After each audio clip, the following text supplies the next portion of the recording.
mengerti dengan jelas Rojo Ketek sedang mencari tumbal berupa tumbal laki-laki. Lalu, siapakah yang akan dijadikan tumbal dari keluarga Ningrat yang merupakan seorang laki-laki? Pagi harinya, terdengar huru-hara di dalam keluarga Ningrat tersebut. Mereka semua saling meneriaki nama Nyi Endang. Bapak dan ibuku sebenarnya sudah tahu apa yang sudah terjadi kepada Nyi Endang. Mereka juga sebenarnya sudah tahu. Namun, kesedihan mereka seolah-olah mendramatisir keadaan yang sebenarnya sudah diketahui keadaannya. Ibu meninggal dunia. Gak mungkin. Semalam ibu baik-baik saja. Ibu dan bapakku keluar dari kamar sembari menatap sekeliling ruangan di ruang tengah yang sudah dipenuhi oleh semua keluarga Ningrat. Namun bapak dan ibuku mengetahui topeng yang sengaja ditutupi oleh seluruh anggota keluarga. Mereka semua benar-benar memiliki darah iblis yang mengalir deras dalam sifat dan mimik wajah mereka. Seolah-olah kematian dari Nyi Endang adalah kematian karena takdir dan waktu yang memang sudah ditentukan oleh Tuhan.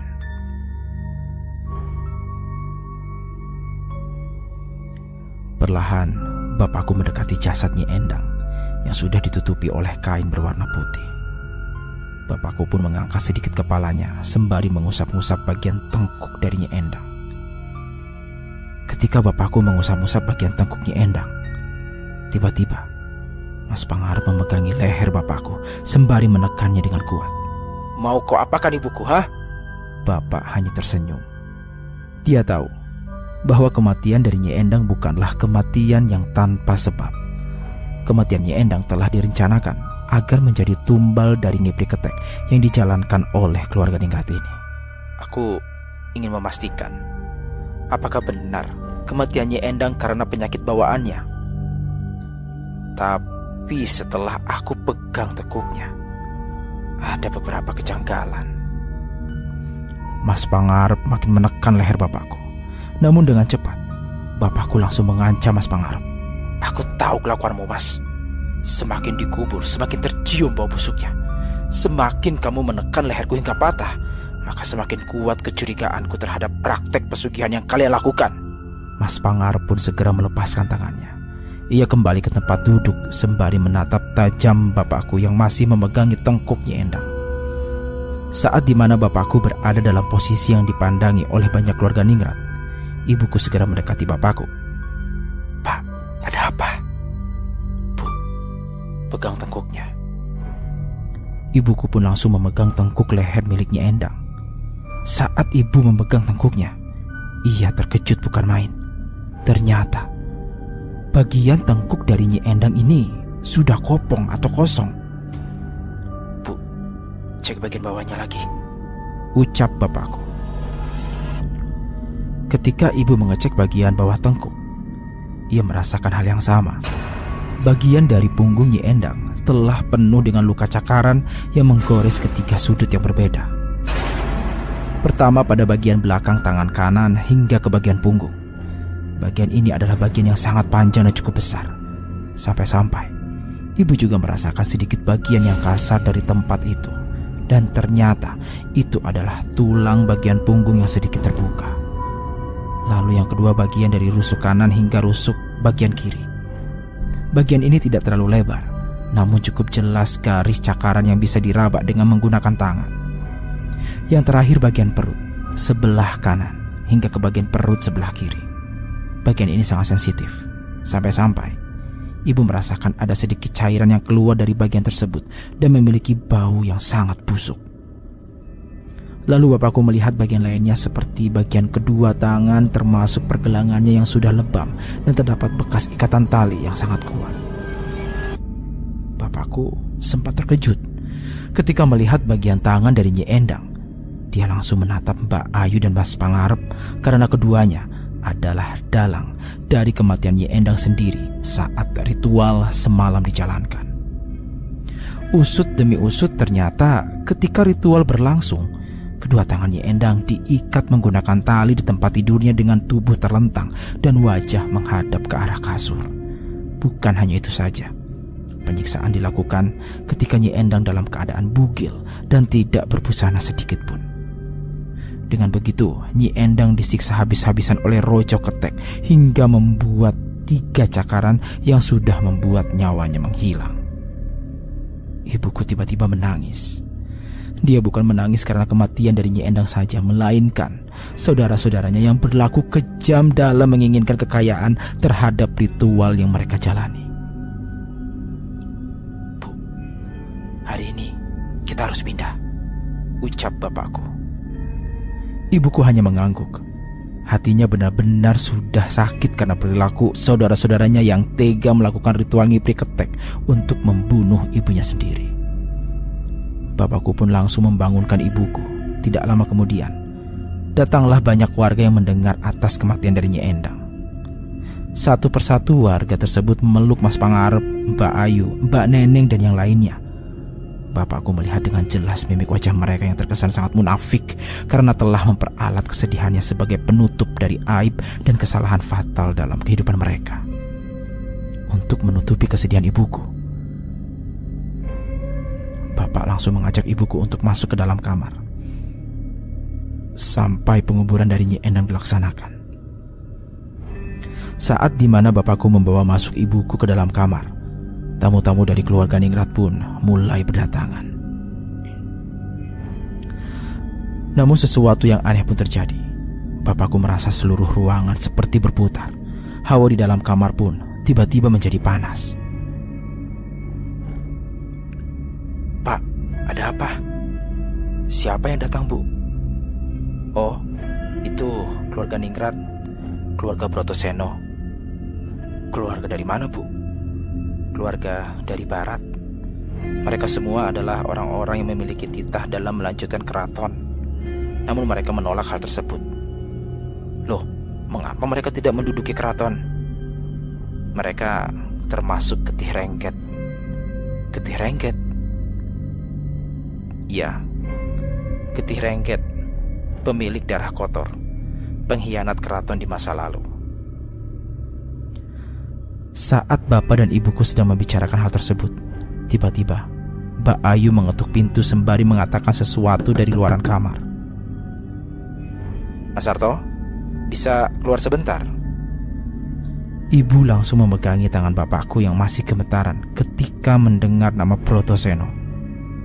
"Pak, Bapak yakin mau keluar dari kamar dan menemui keluarga Brotoseno?" tanya ibuku. "Ibu yakin keluarga itu menjadi kelanjutan dari pemegang titah kerajaan?" tanya balik bapakku. "Kenapa memangnya, Pak?" tanya ibu. "Setahu Bapak, mereka yang memiliki darah Getih Rengket itu adalah mereka yang telah melanggar ketetapan keraton. Jika memang benar seperti itu, berarti pihak keratonnya lah yang tidak setuju dengan apa yang dimiliki oleh keluarga tersebut." Tiba-tiba suara ketukan pintu semakin besar. "Mas Sarto, keluarga Brotoseno ingin menemui Mas Sarto. Mas Sarto dan Mbak Esa bisa keluar kamar sebentar nggak?" "Bu, Bapak keluar dulu ya," sahut bapakku. Bapak pun langsung membuka pintu kamar. Saat bapakku membukakan pintu, ia langsung melihat 5 orang dari keluarga Brotoseno sedang terduduk di kursi, sedangkan keluarga Ningrat lainnya terduduk di lantai sambil menundukkan kepalanya. Seolah-olah derajat dari keluarga Brotoseno sangatlah tinggi dan berwibawa. Bapak sempat keheranan, mengapa mereka semua melakukan hal itu? Bagaimana mungkin semua sangat menghormati keluarga Brotoseno? "Tunduklah!" Tiba-tiba tubuh bapakku langsung tertunduk dengan sendirinya. Bersamaan dengan itu, tubuh bapakku sama seperti keluarga Ningrat lainnya, terduduk di lantai sembari menundukkan kepala.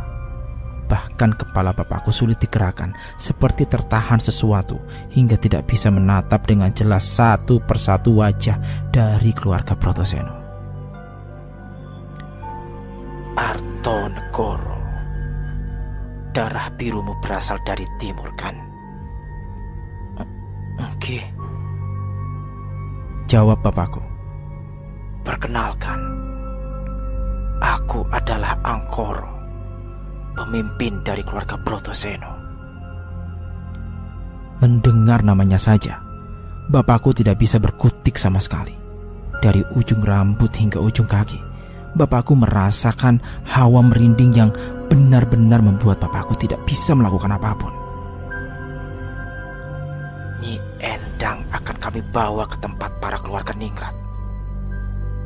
Kematiannya adalah sebuah aib karena memiliki 3 bekas cakaran yang tidak bisa dijelaskan. Belum tahu apa tujuan dari keluarga Brotoseno sehingga dirinya menginginkan jasad dari Nyi Endang untuk dimakamkan di pemakaman Ningrat. Namun yang pasti, hal ini ditunjukkan untuk menutup aib yang sudah terjadi atas kematian Nyi Endang sendiri. Setelah keluarga Brotoseno memutuskan keputusan terkait pemakaman dari Nyi Endang, semua keluarga Ningrat diperbolehkan untuk masuk ke dalam kamarnya masing-masing, kecuali 2 orang saja. Mereka berdua adalah Mbak Ayu dan juga Mas Pangarep. Keduanya merupakan tetua dari keluarga yang bertanggung jawab atas kematian dari Nyi Endang. Sedangkan bapakku disuruh untuk masuk ke dalam kamar untuk menghindari obrolan yang sangat sensitif. Saat bapakku masuk ke dalam kamar, ibuku langsung menanyakan apa yang baru saja dikatakan oleh keluarga Brotoseno kepadanya. Mula-mula bapak hanya terdiam. Lalu saat dirinya ingin mengatakan apa yang barusan dikatakan oleh keluarga Brotoseno kepadanya, tiba-tiba terdengar suara tamparan yang sangat kencang dari luaran. Bapakku langsung merespon hal tersebut dan berkeinginan mengetahui apa yang telah terjadi kepada Mas Pangarep dan juga Mbak Ayu di luaran sana. Akan tetapi ibuku langsung menghalanginya. Ibuku tidak ingin jika bapak terlalu dalam mengetahui terkait tentang keluarganya. Tentu saja hal ini menjadi sebuah pertanyaan besar dalam diri bapak sendiri. Setelah suara tamparan itu selesai, terdengar juga suara makian dan cacian dari keluarga Brotoseno kepada Mas Pangarep dan juga Mbak Ayu.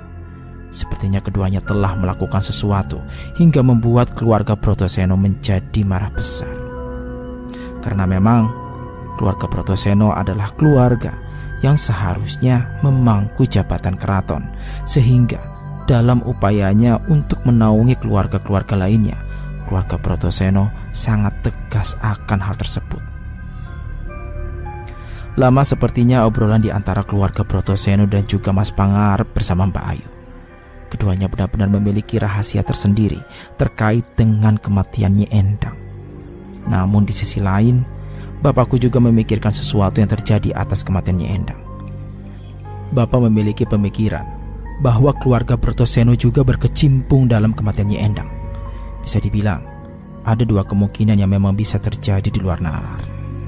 Pertama, keluarga Brotoseno adalah dalang dari kematian Nyi Endang. Hal ini menunjukkan akan kanuragan yang dimilikinya hingga membuat keluarga Ningrat lainnya tertunduk. Dengan begitu, keluarga Brotoseno menjadikan semua keluarga Ningrat seperti boneka yang dengan sesuka hati dikendalikan. Dan yang terakhir, ada kaitannya antara Mas Pangarep dan Mbak Ayu dengan Raden Angkoro. Jika ketiganya merupakan dalang di balik ini, berarti drama yang mereka lakukan seolah-olah memberikan pelajaran kepada siapa saja yang berada di sekitaran untuk tertunduk dan takut akan kejadian mengerikan selanjutnya. Bapakku masih terus memikirkan hal itu. Jika keduanya benar-benar terjadi, berarti ancaman akan keselamatan keduanya sangatlah minim. Terlebih lagi Raden Angkoro, si pemimpin keluarga Brotoseno, telah menandai bapakku sebagai orang yang mengetahui akan ritual ngibri ketek yang baru saja dilakukan di malam hari tadi. Namun ada sesuatu yang belum bapak ketahui. Jika Nyi Endang meninggal, siapakah semalam tadi yang menjadi pengantin atau ratu dari Rojo Ketek? Melihat kematian dari Nyi Endang yang sangat jelas jika dirinya disiksa habis-habisan, itu menandakan ada pihak ketiga yang benar-benar terlibat secara pasif atau tidak terlihat seperti yang bapak ketahui. Bapakku pun langsung menghadapkan wajahnya kepada ibuku, seolah-olah ada sesuatu yang ingin dikatakan oleh bapakku kepada ibu. Bu, dari keluarga ibu sendiri, siapakah yang paling pendiam dan tidak banyak bicara? Tanya bapakku. Emangnya kenapa, Pak? Tanya ibu. Ibu semalam tahu kan kalau Raja Ketek mengelilingi kamar ini bersama dengan ratunya.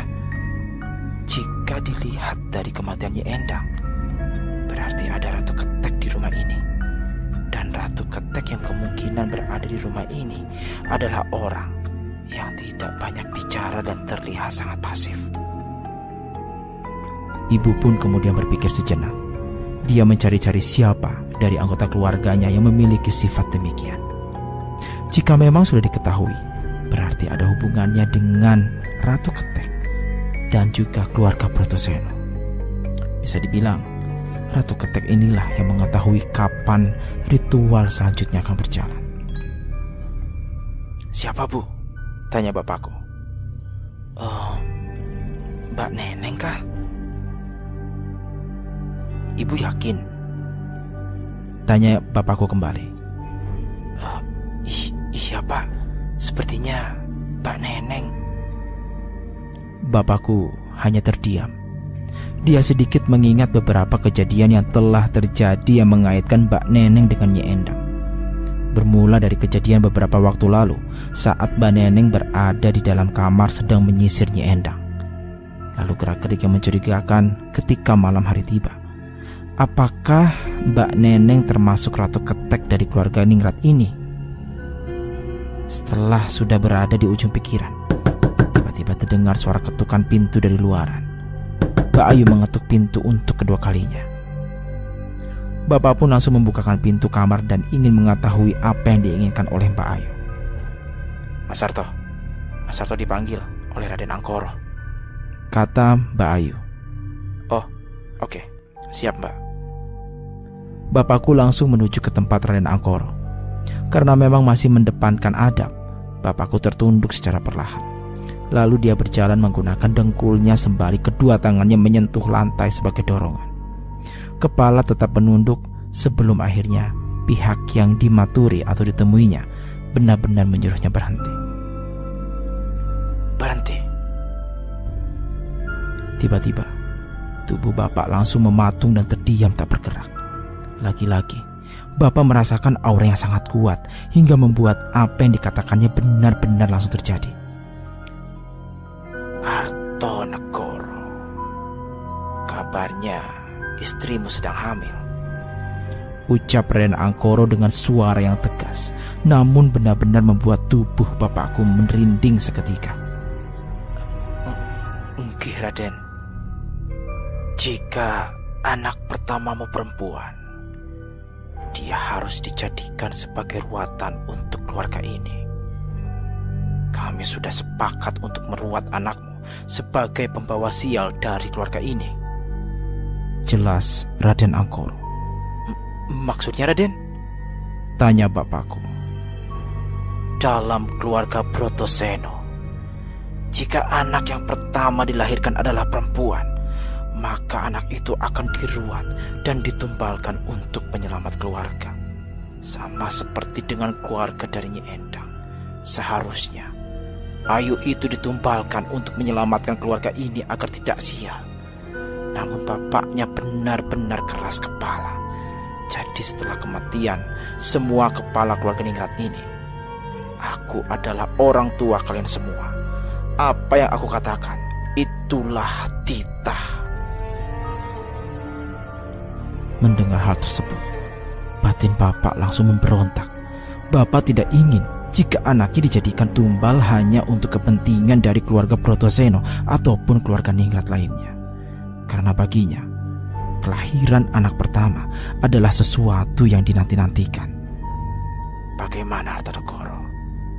Kamu siap menjalankan titah dari keluarga Ningrat Brotoseno? Bapak tidak bisa menjawab apapun. Ingin rasanya ia menolak dengan tujuan untuk menyelamatkan diri. Akan tetapi, mulutnya seperti tak berdaya. Mulut bapakku tiba-tiba serasa dikunci dan tidak bisa menyampaikan apa yang benar-benar ingin disampaikan. Beri aku waktu 3 hari, Raden. Nanti aku akan putuskan apa yang diinginkan oleh Raden.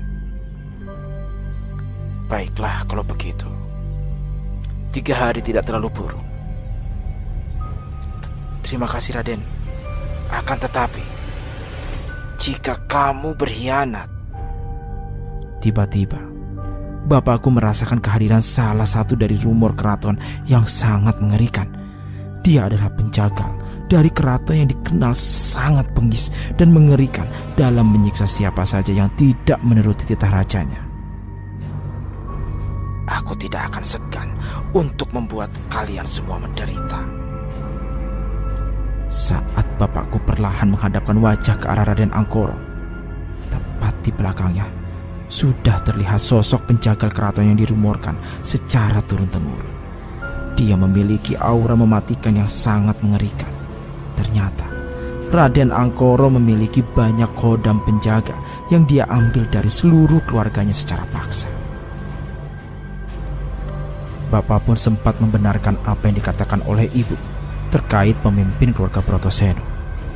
Keluarga Brotoseno terkenal sebagai Trah Getih Rengket atau keturunan darah kotor.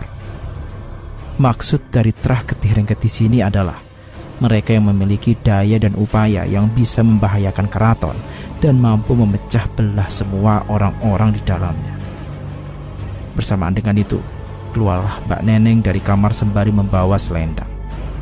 Melihat hal itu, Raden Angkoro langsung tersenyum dan tertawa kegirangan. Dia pun mengatakan sesuatu yang benar-benar membuat bapakku terkejut. Aduh, anak cantik. Badanmu sangat wangi. Besok dijadikan ratu, yo.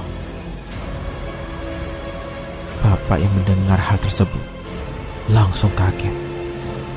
Jika memang Mbak Neneng belum dijadikan ratu Ketek, lalu semalam tadi siapakah yang dijadikan ratu? Kemudian, mengapa Raden Angkoro mengetahui istilah ratu? Apakah ratu dalam keraton atau ratu dalam istilah ritual ngibri Ketek?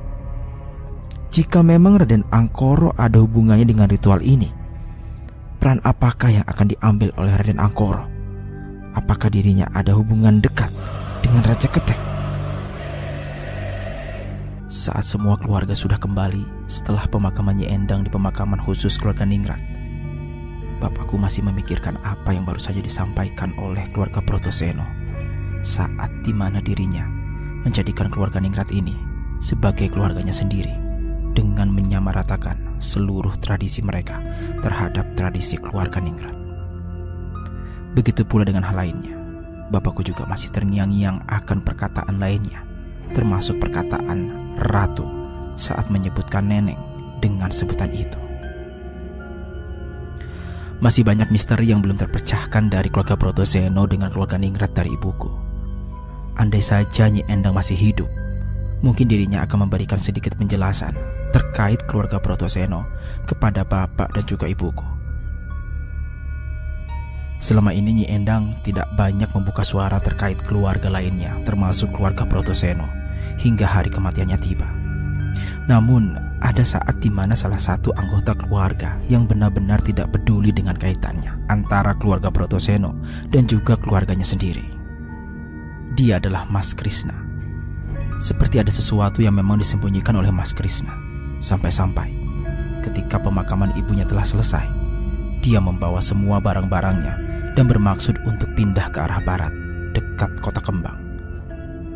Saat itu tepat di sore hari, bapakku mendapati Mas Krishna sedang mengendap-endap di rumah seperti menghindari keluarga lainnya. Mas Krishna bermaksud untuk kabur dari rumah tepat di hari kematian Nyi Endang. Bapakku yang mengetahui hal tersebut mencoba untuk pura-pura tidak tahu apa yang sedang direncanakan oleh Mas Krishna sendiri. Sampai ketika Mas Krishna telah keluar dari rumah, bapakku langsung menghampirinya. Mas, mau kemana? Tanya bapakku. Aku ingin ke barat, dekat kota Kembang. Jawab Mas Krishna. Mau apa Mas di sana? Tanya bapakku lagi. Kau tidak perlu tahu. Ini urusan pribadiku. Jawab Mas Krishna. Jika aku tidak boleh tahu, terus mengapa Mas buru-buru? Tanya bapakku lagi. Mas Krishna pun langsung menyeret tangan bapakku dan meninggalkan barang-barangnya.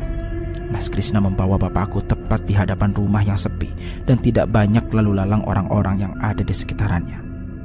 Kamu pasti sudah tahu kan? Tanya Mas Krishna. Maksud Mas? Keluarga Brotoseno itu bukan keluarga baik-baik. Jelas Mas Krishna. Aku tidak paham maksud Mas Krishna. Tanya bapakku. Mas Krishna pun memberikan lembaran terkait keturunan dari seluruh keluarganya. Itu berisi nama-nama dari pendahulunya dulu. Di dalam kertas ini terdapat nama-nama pendahulu keluargaku. Dan kau tahu, keluarga Brotoseno sudah lama dicoret dari keraton karena tindakan yang melanggar dari norma-norma keraton. Mendengar hal itu, bapakku langsung sadar. Ternyata dugaannya benar. Pemilik getih rengket itu adalah keluarga Brotoseno. Dan alasan terkuat dari pihak keraton mengeluarkan keluarga Brotoseno adalah karena keluarga Brotoseno telah melanggar apa yang ia perbuat sendiri. Jadi alasan Mas Krishna keluar adalah karena... Tanya bapakku. Ya, karena menghindari keluarga Brotoseno. Jelas Mas Krishna. Oh, aku paham sekarang, Mas. Itu keputusan terbaikmu, Mas. Mas Arto, aku boleh minta tolong? Tanya Mas Krishna. Terkait apa, Mas? Tolong rahasiakan kepergianku.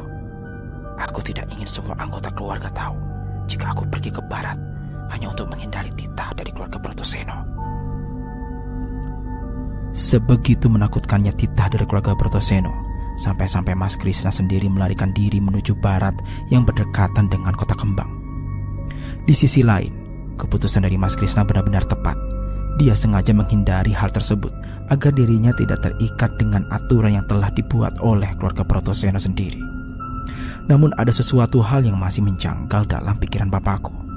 Bukankah setelah kematian dari Nyi Endang, Rojo Ketek mencari tumbal laki-laki? Apakah jangan-jangan kepergian dari Mas Krishna juga karena memang ada keinginan untuk menghindari tumbal selanjutnya? Bapakku tidak bisa menanyakan hal itu kepada Mas Krishna. Namun dengan keputusan dari Mas Krishna, sisa dari keluarga Ningrat terselamatkan satu. Hanya tinggal beberapa lagi yang masih betah di keluarga Ningrat karena keinginan dari mereka sendiri untuk mengambil kekayaan tepat setelah beberapa hari dari kematian Nyi Endang. Namun ada beberapa yang masih belum bapakku ketahui di sini.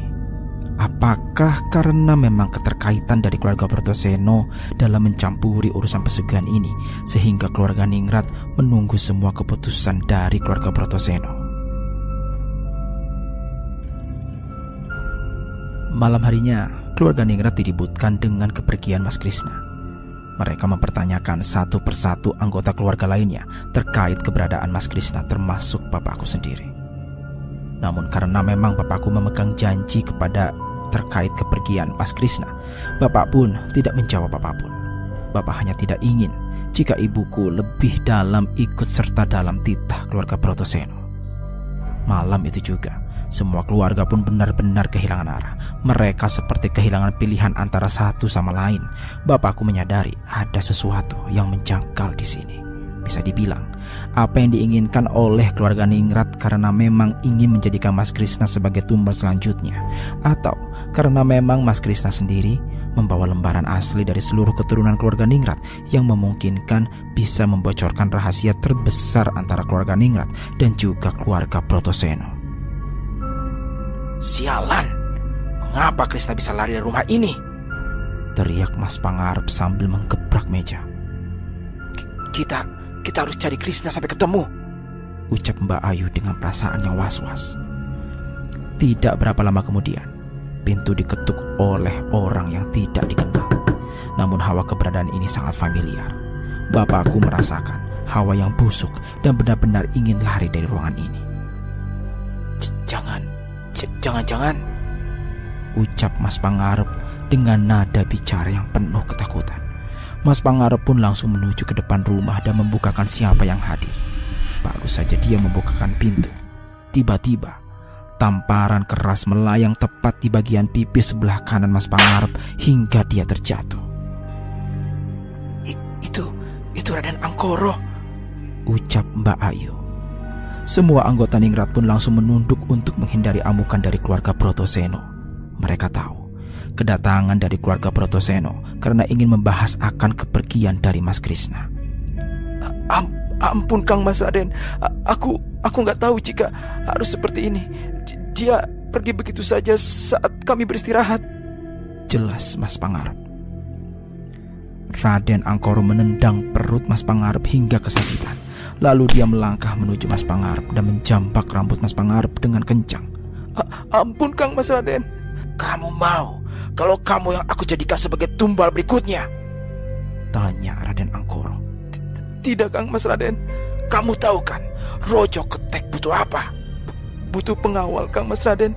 Jika Ratu sudah ada, lalu bagaimana untuk mencari pengawalnya? Tanya Raden Angkoro sembari menjambak rambut Mas Pangarep dengan kencang.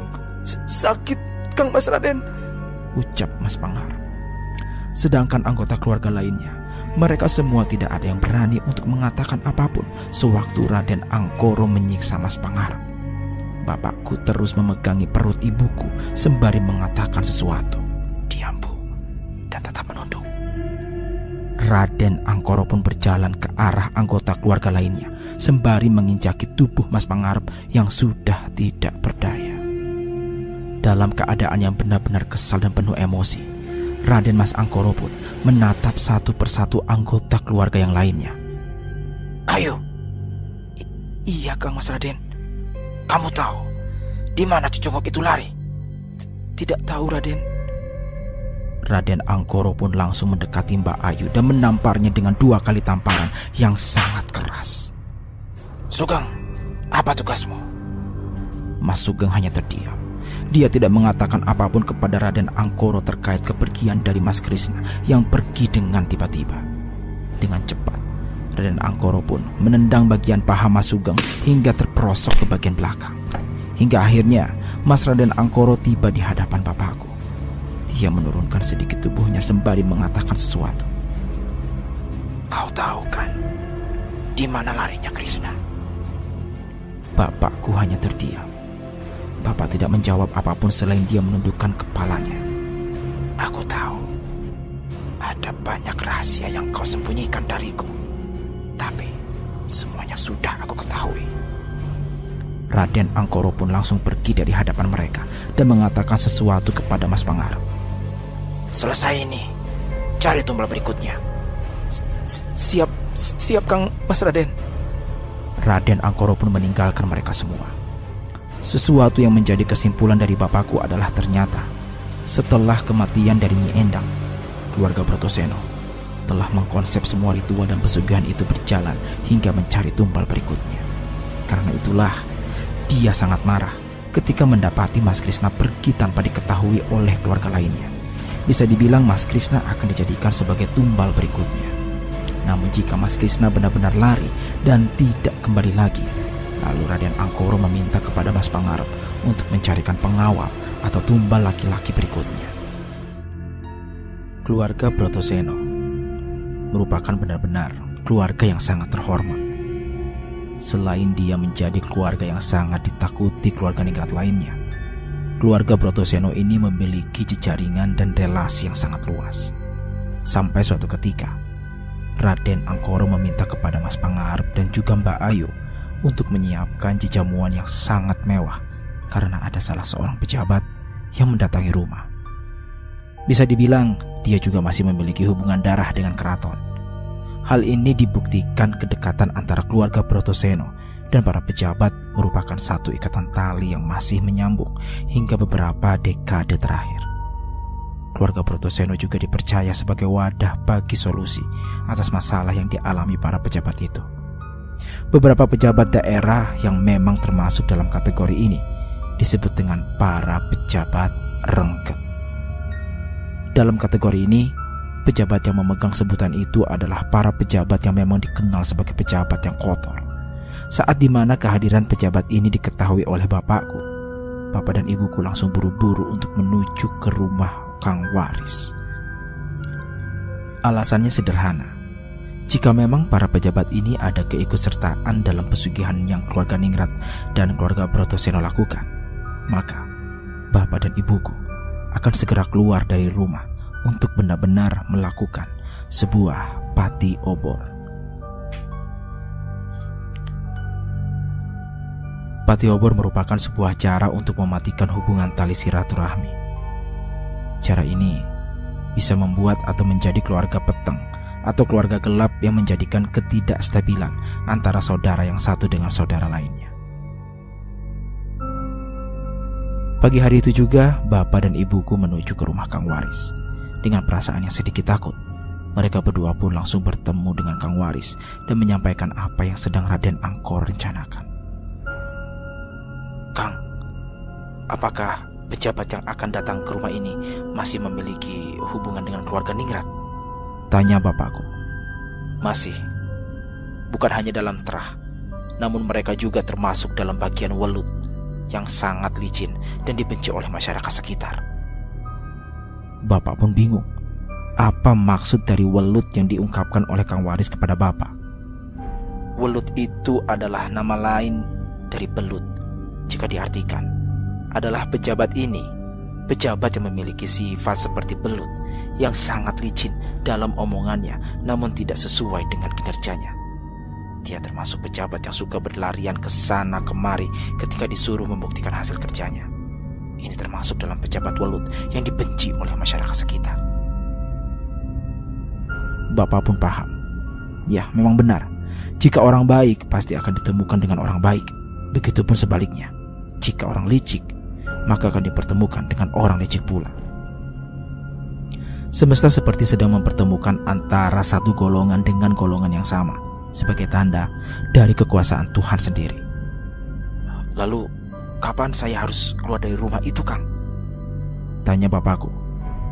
Tunggu, selamatkan Ratu Ketek dulu, jawab Kang Waris. Maksudnya, Kang? Tanya bapakku.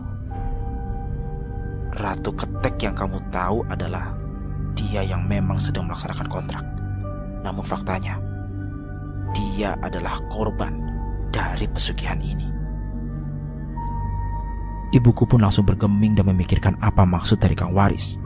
Jika memang benar Ratu Ketek yang dimaksud oleh Kang Waris adalah korban, berarti pesugihan ini sendiri memiliki sistem yang tidak bisa dinalar oleh manusia sendiri.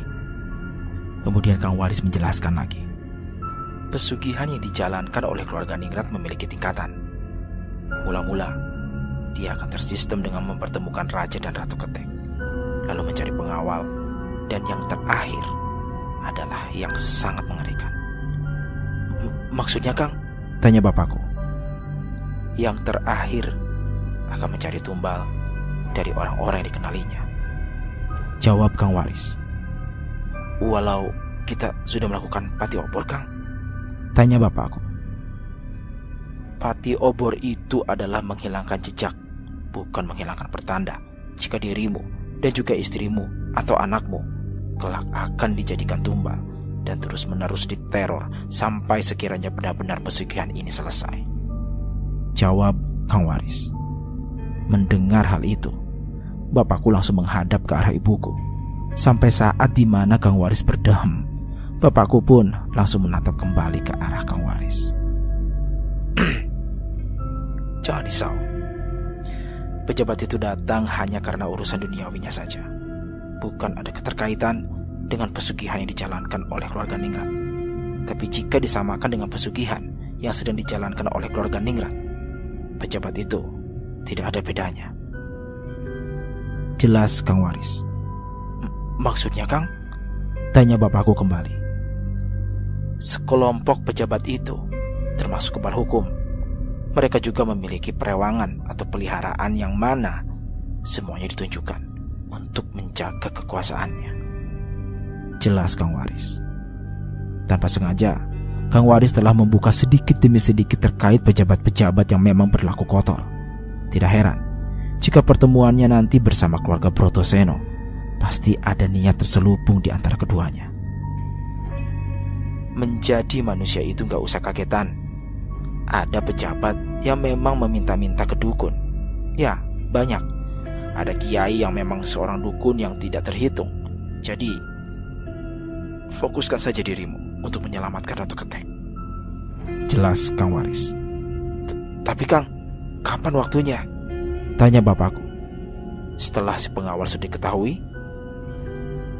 Maksudnya Kang, tumbal selanjutnya akan mencari pengawal.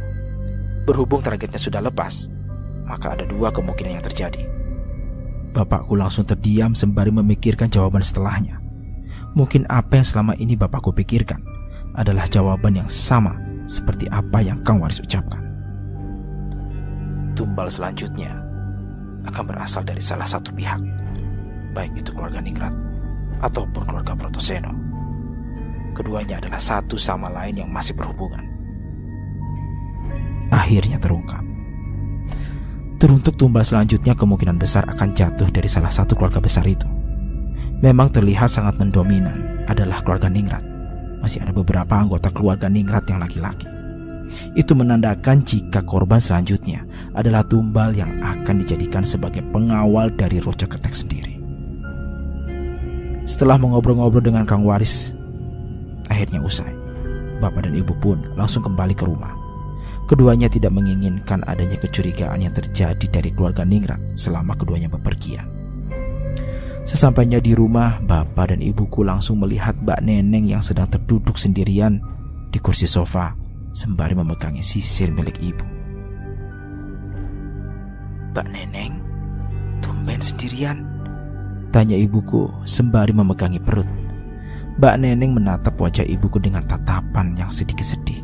Tampaknya setelah kematian Nyi Endang, Mbak Neneng masih belum menerima kematian itu sendiri. Mas Sarto, boleh aku bertanya sesuatu? Tanya Mbak Neneng. Iya Mbak, kenapa? Tanya bapakku. Mbak Neneng pun bangkit dari duduknya. Ia kemudian berjalan sembari wajah yang masih menunduk ke bawah. Ia pun langsung menatap ke arah bapakku sembari menyerahkan sisir itu kepada bapakku. Bapak pun menerima sisir itu. Sejenak bapak menatap ke arah Mbak Neneng yang wajahnya masih tertunduk lesu. Dengan sekejap Mbak Neneng pun menatap ke arah bapakku sembari meneteskan air matanya. Mas Sarto, tolong selamatkan aku. Maksud Mbak Neneng? Aku ingin keluar dari rumah ini, Mas Arto. Ibuku pun langsung merespon dari apa yang disarankan oleh Mbak Neneng sendiri. Ia langsung memeluk tubuh Mbak Neneng dan mengelus pundaknya secara perlahan. Bapakku kemudian mengingat apa yang dikatakan oleh Kang Waris terkait Ratu Ketek yang dibicarakannya itu. Dalam hati bapak, ia sendiri membenarkan terkait Ratu Ketek yang ia maksud. Jika benar perkiraannya, berarti dalam ritual ngibri ketek yang dilakukan oleh keluarga Ningrat dan apa yang diucapkan oleh keluarga Brotoseno, berarti Mbak Neneng adalah Ratu Ketek selanjutnya. Saat dimana Mbak Neneng mengatakan hal itu, tiba-tiba dari belakang sudah berdiri Raden Angkor dan beberapa keluarga Ningrat lainnya. Bapak pun langsung menarik tubuh ibuku karena kehadiran keluarga Brotoseno yang hadir secara tiba-tiba. Ibu juga langsung melepaskan pelukannya dari Mbak Neneng. Ada apa ini? Tanya Mas Pangarep. Bapakku langsung menyembunyikan sisir tersebut. Ia langsung mengatakan kepada Mas Pangarep terkait apa yang sudah terjadi. Mbak Neneng kangen Nyi Endang, Mas. Hah? Neneng kangen ibu? Mas Pangarep pun berjalan menuju ke arah Mbak Neneng. Namun dengan cepat Raden Angkor menghalangi tubuh Mas Pangarep. Bapak dan ibuku yang melihat kejadian ini hanya terdiam. Mereka berdua tidak ingin ikut campur terkait apa yang memang menjadi urusan antara keluarga Ningrat dan keluarga Brotoseno. Sebentar lagi akan ada tamu besar yang datang. Dia merupakan pejabat daerah tempat ini. Cepat, bereskan semuanya. Perintah dari Raden Angkoro pun langsung dijalankan oleh keluarga Ningrat lainnya. Mereka yang baru saja keluar dari rumah untuk membeli bahan makanan untuk hidangan pejabat itu langsung meletakkan ke piring-piring yang mewah dan juga cantik, persis seperti hidangan untuk para raja-raja. Setelah semua hidangan sudah rapih ditata, Raden Angkoro pun berjalan ke arah bapak dan ibuku. "Siapa orang yang baru saja kalian temui?" tanya Raden Angkoro. Bapak dan ibuku langsung terkejut mendengar kalimat itu. Sepertinya mereka berdua sudah lama dimonitori oleh Raden Angkoro. "Bukan siapa-siapa. Dia teman lamaku." "Apa ada hubungannya dengan Nyi Endang?" "Tidak ada." "Ingat Arto, aku ini adalah tetua dari keluarga Brotoseno, keluarga yang memangku tahta kekeratonan." Bapak tidak menjawab apapun. Dia tahu apa yang dimiliki oleh Raden Angkoro sangatlah mengerikan. Jika memang bisa diibaratkan, setetes darah yang menetes dari keluarga Brotoseno, bayarannya adalah penggalan kepala yang harus ditebus. Tidak lama kemudian, datanglah 3 orang dengan menggunakan jas hitam yang sangat mewah. Ketiganya adalah pejabat yang akan menemui Raden Angkoro. Bapak dan ibuku yang mengetahui kedatangan para pejabat itu pun langsung masuk ke dalam kamar. Tujuannya adalah untuk menghindari pembahasan rahasia yang akan diungkapkan oleh kedua belah pihak. Selama pertemuan itu berlangsung, Raden Angkoro tidak menyebutkan nama dari pejabat itu sendiri. Mereka saling menjaga rahasia satu sama lain. Namun ada satu pembahasan yang dianggap sangat sensitif hingga bapakku sendiri yang sedang menguping dari dalam kamar terkejut dibuatnya. Raden Angkoro menyampaikan bahwa dirinya memiliki sebuah pabrik bawang terbesar di tempatnya. Lalu dia menyebutkan jika semua rencananya sudah berhasil, dia akan menjadikan karyawannya sebagai tumbal dari pesugihan yang sedang dijalankannya. Berarti benar apa yang dikatakan oleh Kang Waris. Pesugihan ini memiliki aturan. Namun jika semuanya sudah terencana, pesugihan ini akan berjalan semestinya tergantung dengan tuannya yang memegang kemudi dari pesugihan itu sendiri. "Baiklah, berhubung aku juga kebal hukum, maka aku akan melindungi pabrik itu," ucap salah seorang pejabat itu kepada Raden Angkoro. "Terima kasih Tuan. Sebagai bayarannya, aku akan memberikan pesangon 20% dari penghasilan pabrik yang sedang beroperasi." "Tenang saja, jangan pusingkan hal itu." Mereka pun tertawa sembari memakan dan meminum semua hidangan yang telah disediakan. Berbeda dengan bapakku, ia sempat tersentak mendengar penuturan licin dari pejabat itu. Dengan ini bapakku semakin paham akan rencana yang dijalankan oleh Raden Angkoro untuk bisa memanipulasi semua kekayaan yang akan dihasilkan dari pesugihannya itu sendiri. Akan tetapi yang masih menjadi pertanyaan, siapakah yang akan dijadikan korban selanjutnya untuk menjadi pengawal dari Rojo Kete itu sendiri? Bapakku pun kembali menguping dari balik kamar. Dia menemukan sedikit rahasia, siapa yang akan dijadikan tumbal berikutnya. "Lalu, siapakah pengawalnya?" tanya pejabat itu. "Raden Surapto, pamanku sendiri." Bapak pun langsung berhenti untuk menguping. Dia belum pernah mendengar siapa itu Raden Surapto. Ibuku yang sedari tadi masih terduduk di kasur pun bertanya. "Ada apa, Pak?" tanya ibuku. "Siapa Raden Surapto, Bu?" tanya bapakku kepada ibu. "Dia adik dari Brotoseno. Kenapa, Pak?" Bapak pun langsung menuju ke arah ibuku sembari memberikan jawaban atas pertanyaan itu. "Raden Angkoro berencana menumbalkan Raden Surapto. Lalu dia akan bekerja sama dengan pejabat itu untuk menumbalkan korban lainnya yang bisa saja kita adalah korban selanjutnya, Bu." Ibu pun langsung memeluk bapakku sembari meneteskan air mata. "Pak, kapan kita keluar dari rumah ini? Kita harus menyelamatkan Ratu Ketek dulu, Bu. Aku yakin Ratu Ketek itu adalah Mbak Neneng. Terus, bagaimana cara kita menyelamatkannya, Pak?" Bapak pun melepaskan pelukan ibuku. Dia kemudian memikirkan caranya agar bisa keluar dari rumah ini sembari menyelamatkan Mbak Neneng. "Kita ikuti cara Mas Krishna." Raden Suropto namanya. Dia adalah adik dari Raden Brotoseno yang merupakan ayah dari Raden Angkoro. Bapakku belum mengetahui secara pasti siapa Raden Suropto tersebut. Namun ibuku mengatakan jika beliau adalah orang yang sangat menolak keterkaitan antara dunia perpolitikan yang memasuki wilayah kekeratonan. Belum diketahui apa maksud yang diinginkan oleh Raden Suropto sendiri. Namun dirinya tidak menginginkan adanya campur tangan antara pejabat dengan keluarganya, hingga menjadikan seluruh aturan dan sistem kekeluargaan benar-benar dijadikan seperti boneka oleh para pejabat yang menganut paham dunia perpolitikan itu sendiri. Bapakku yang mengetahui percakapan antara kedua belah pihak, yakni Raden Angkoro dan beberapa pejabat penting, akhirnya bisa menyimpulkan satu persatu mengenai privasi yang memang disembunyikan oleh keluarga Brotoseno secara mendalam. Jika memang nantinya rencana itu berhasil, berarti semua rencana yang memang telah dipikirkan oleh Raden Angkoro benar-benar berjalan dengan mulus. Satu hal yang masih bapakku pikirkan, mengapa tumbal berikutnya berasal dari keluarga Brotoseno? Mengapa tidak berasal dari keluarga Ningrat saja?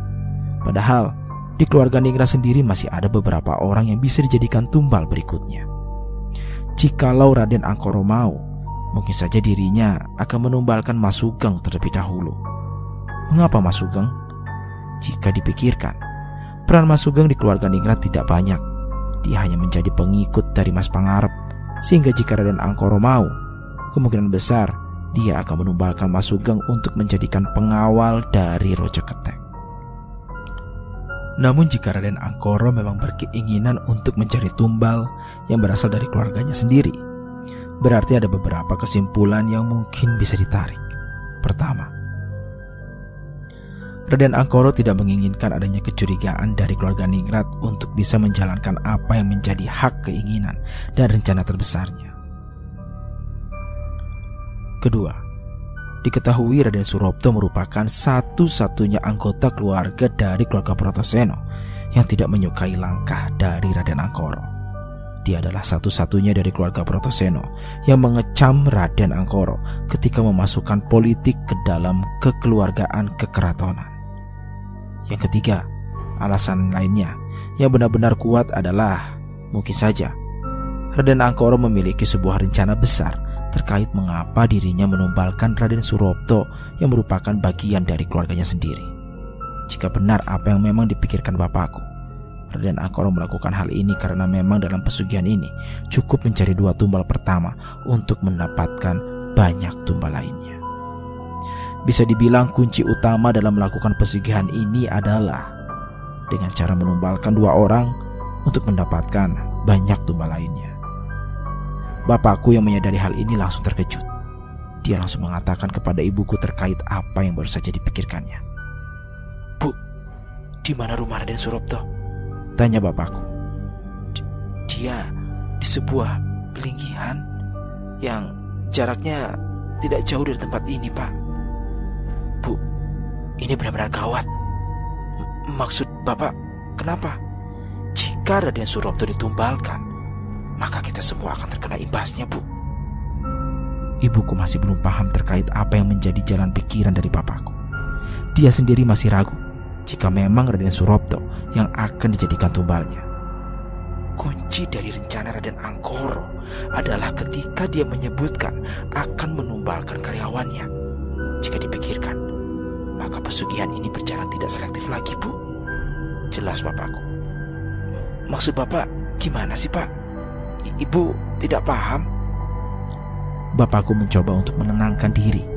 Dia tidak ingin kesalahpahaman yang tercipta dari penyampaiannya yang terburu-buru itu. Baik, Ibu tahu kan siapa korban pertama pesugihan yang dijalankan keluarga Ningrat ini? Tanya bapakku. Nyi Endang, ibuku sendiri. Benar, Bu. Dia akan dijadikan ratu oleh Rojo Ketek. Namun pada kenyataannya, ratu yang sebenarnya yang ada di rumah ini adalah Mbak Neneng. Nyi Endang hanya dijadikan tumbal untuk mengkultuskan Ratu Ketek itu sendiri, yaitu Mbak Neneng. Ibuku mulai mengangguk paham. Dia mulai mengerti apa yang menjadi jalan pikiran dari bapakku terkait pesugihan ini. Lalu ada apa dengan tumbal berikutnya? Tanya ibuku. Raden Angkoro mengatakan jika tumbal berikutnya berasal dari keluarga Bratasena, yaitu Raden Suropto. Jika memang apa yang dipikirkanku itu benar, Raden Angkoro melakukan ini hanya untuk mengelabui keluarga Ningrat. Mengelabui keluarga Ningrat? Agar apa, Pak? Tanya ibuku. Agar kita semua dijadikan tumbal. Hati ibuku langsung bergetar hebat. Melalui perkataan yang baru saja diucapkan oleh ibuku, semuanya seperti terbuka lebar dan begitu jelas apa yang memang sedang direncanakan oleh Raden Angkoro. Ibuku mengingat sebuah perkataan yang memang dirinya sendiri dapatkan ketika Nyi Endang masih hidup. Nyi Endang sering berpesan kepada ibuku, jika ada salah satu dari keluarganya yang sangat mengerikan, dia akan menghalalkan segala cara untuk menjalankan semua ambisinya, dan mereka berasal dari keluarga Bratasena. Bapakku hanya terdiam ketika ibu mengatakan hal seperti itu. Dia pun sudah memikirkan banyak cara agar bisa menjalankan rencananya satu persatu. Adapun rencananya yang akan dijalankan oleh bapak sendiri adalah: pertama, menyelamatkan Raden Suropto. Kedua, mengeluarkan Mbak Neneng yang diketahui sebagai kunci dari rahasia pesugihan keluarga Ningrat. Yang ketiga, kabur dari rumah dan memutuskan untuk melakukan pati obor. Ketiga rencana itu harus benar-benar ia jalankan dan dilaksanakan agar Raden Angkoro tidak bisa menumbalkan semua keluarga Ningrat. Sungguh biadab Raden Angkoro. Ternyata rencana terselubungnya benar-benar mengerikan. Saat bapak dan ibuku sedang berbicara di dalam kamar, tiba-tiba ia mendengar suara ketukan pintu dari luar kamar. Bapak pun langsung menuju ke arah pintu dan membukanya secara perlahan. Ternyata yang baru saja mengetuk adalah Mbak Ayu. Mbak Ayu, ada apa, Mbak? Tanya bapakku. Mas Sarto, boleh keluar sebentar? Tanya Mbak Ayu. Ada perlu apa ya, Mbak? Pejabat itu ingin menemuimu, Mas. Jawab Mbak Ayu. Bapakku langsung gugup ketika Mbak Ayu mengatakan hal itu kepadanya. Jangan-jangan Raden Angkoro telah menceritakan dirinya kepada pejabat itu. Untuk menghormati panggilan tersebut, bapak pun keluar dari kamar. Ia hanya menuju ke ruang tamu untuk bertemu dengan pejabat tersebut. Setelah tiba di ruang tamu, bapakku langsung menundukkan badannya sembari merendahkan sedikit demi sedikit badannya untuk terduduk di lantai. Hehehe, jangan duduk di lantai. Kemari, duduk saja di sofa empuk ini, ucap salah satu pejabat itu. Oh, tidak apa-apa Tuan. Lantai adalah tempat yang paling mulia bagi saya. Jelas bapakku. Tak usah malu. Duduklah di sofa. Bapakku perlahan melihat raut wajah dari satu persatu para pejabat. Dia merasakan ada hawa negatif yang terpancarkan dari para pejabat itu. Dua dari pejabat itu ternyata sering memanipulasi pembelanjaan yang diberikan oleh pemerintahan pusat. Hal ini diketahui karena ada dua makhluk yang bentuk wajahnya tidak sempurna. Lalu kepalanya sangat besar dan lehernya juga panjang hingga melilit ke bagian perut sampai kepalanya. Dan yang terakhir, dia sangat pekat sekali auranya sampai-sampai tubuh bapakku dibuat lemas olehnya. Ternyata pejabat yang satu ini memiliki perewangan atau jin pelihara yang sangat banyak. Bapakku yang mengetahui sesuatu yang memang tertanam di tiga pejabat itu hanya bisa terdiam. Dia tidak ingin jika ketiga pejabat itu benar-benar mengetahui apa yang memang dimiliki oleh bapakku. Tiba-tiba satu dari ketiga pejabat itu pun mengulurkan tangannya kepada bapakku. Dia meminta kepada bapakku untuk duduk di atas sofa empuk yang memang dipergunakan untuk bapakku duduk di sana. Mari duduk, jangan di lantai. Tidak sopan duduk di bawah sedangkan kami berada di atas. Bapakku sekilas membaca nama yang tertempel di jas hitam pejabat itu. Dia bernama Lingga. Dari namanya saja bapakku sudah menilai jika pejabat yang memiliki banyak perewangan ini adalah orang yang tidak mau mengalah terhadap siapapun. Terima kasih Tuan. ucap bapakku sembari menggapai uluran tangannya. Namun saat dimana bapakku menyentuh tangan itu, dia seperti terbawa di sebuah zaman atau waktu yang akan terjadi di masa depan. Dengan jelas, bapakku mendapat penggambaran terkait pejabat yang bernama Pak Lingga ini.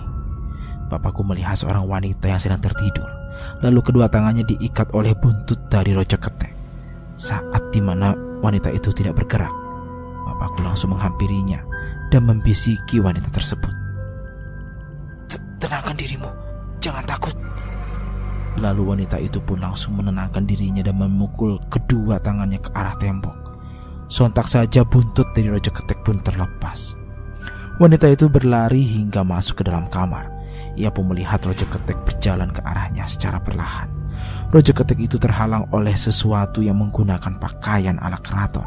Ternyata wanita itu memiliki kodam turunan yang berasal dari leluhurnya, sehingga Rojo Ketek itu tidak bisa melakukan apapun lagi kecuali menahan diri hingga waktu subuh tiba. Bapakku pun langsung melepaskan genggaman itu sembari menghela nafas panjangnya. Raden Angkoro dan pejabat lainnya sempat terkejut terkait apa yang baru saja terjadi kepada bapakku. Ada apa, Arto? Tanya Raden Angkoro. Tidak apa-apa, Raden. Bapakku pun langsung bangkit dan terduduk di sofa sembari memikirkan apa yang baru saja terjadi kepada dirinya. Saat dimana bapakku terduduk, Raden Angkoro langsung mengarahkan kepada topik pembahasan agar kejadian yang baru saja terjadi kepada bapakku tidak terpikirkan oleh ketiga pejabat penting tersebut. Setelah mengobrol lama, akhirnya para pejabat itu pun memutuskan untuk pulang. Raden Angkoro pun mempersilahkan ketiga pejabat itu untuk pamit. Setelah mereka bertiga pamit dari rumah, Raden Angkoro masih menatap bapakku dengan tatapan yang tidak biasa. Dia pun mendekati bapakku sembari mengatakan sebuah kalimat yang membuat tubuh bapakku merinding seketika. Kau sudah tahu rahasia kami, kan? Bapakku hanya terdiam dan tidak mengatakan apapun terkait rahasia yang baru saja dibeberkan oleh Raden Angkoro. Saat itu juga Raden Angkoro langsung pergi dan pamit pulang. Dia seperti menunjukkan kepada bapakku terkait siapa yang akan dijadikan tumpal berikutnya. Tepat di mana Raden Angkoro keluar, ada seseorang yang suaranya sangat familiar mendatangi rumah dan mengetuki pintu berkali-kali. Bapakku yang kebetulan belum sempat masuk kamar langsung membelokkan arahnya ke depan rumah. Ternyata ketika dirinya membuka pintu, orang tersebut adalah Kang Waris. Loh, Kang, ada apa datang ke rumah ini? Tanya bapakku. Kang Waris hanya tersenyum. Dia memegangi tangan bapakku yang mana tangan itu adalah tangan yang menggapai uluran tangan dari salah seorang pejabat yang bernama Lingga. Kamu tahu kan apa maksud dari sesuatu yang baru saja terjadi ketika tanganmu memegang tangan dari seorang pejabat itu? Tanya Kang Waris. Maksudnya, Kang Waris? Itu adalah kejadian di 15 tahun yang akan datang. Ini akan terjadi kepada anak keduamu yang berjenis kelamin perempuan. Bapakku langsung kaget mendengar hal itu. Ternyata apa yang baru saja dilihatnya adalah kejadian yang akan terjadi di 15 tahun ke depan. Hal ini membuat bapakku tidak bisa berkata-kata dan hanya terdiam mendengar apa yang baru saja dikatakan oleh Kang Waris. Aku datang ke sini untuk menggagalkan rencana Raden Angkoro. Jelas Kang Waris. Menggagalkan rencana? Dengan apa, Kang? Tanya bapakku. Raden Suropto adalah temanku. Dia adalah orang yang memang sudah mengetahui jalannya pesugihan turun-temurun ini. Kang Waris yang memang dekat dengan Nyi Endang, ternyata dirinya berteman dengan Raden Suropto. Jika memang Kang Waris bisa menyelamatkan Raden Suropto, berarti rencana dari Raden Angkoro akan digagalkan secara total oleh Kang Waris. Tapi aku minta satu kepadamu, ucap Kang Waris. Apa itu, Kang? Tanya bapakku. Tolong jaga kedua anakmu dengan baik-baik. salah satunya akan menjadi penghalang bagi Brotoseno dan juga para pejabat itu. Karena itulah, masa depan yang baru saja kau ketahui itu akan terjadi di 15 tahun ke depan. Setelah mengatakan hal itu, Kang Waris pun pamit pergi. Bapakku mengetahui dengan jelas pesan yang tersirat dari apa yang dikatakan oleh Kang Waris kepadanya. Saat dimana bapakku ingin menghampiri Kang Waris, tiba-tiba Kang Waris terhenti sejenak dan mengatakan sesuatu kepada bapakku. Ini adalah akhir hayatku. Maafkan aku yang belum bisa membantu banyak untuk mengeluarkan keluargamu dari jeratan tumbal ini. Setidaknya dengan mengacaukan rencana Raden Angkoro, kalian bisa cepat pergi dari tempat ini. Setelah mengatakan hal itu, Kang Waris kembali melangkah dan meninggalkan bapakku yang masih terdiam karena mendengar hal yang baru saja dikatakan oleh Kang Waris. Lewat pesan yang dikatakan oleh Kang Waris, bapakku pun menyimpulkan satu hal. Apakah karena Raden Suropto adalah orang terpenting sehingga rahasianya bisa dijadikan senjata untuk melumpuhkan Raden Angkoro? Atau memang karena Kang Waris memiliki tujuan lain agar bisa menyelesaikan pesugihan ini?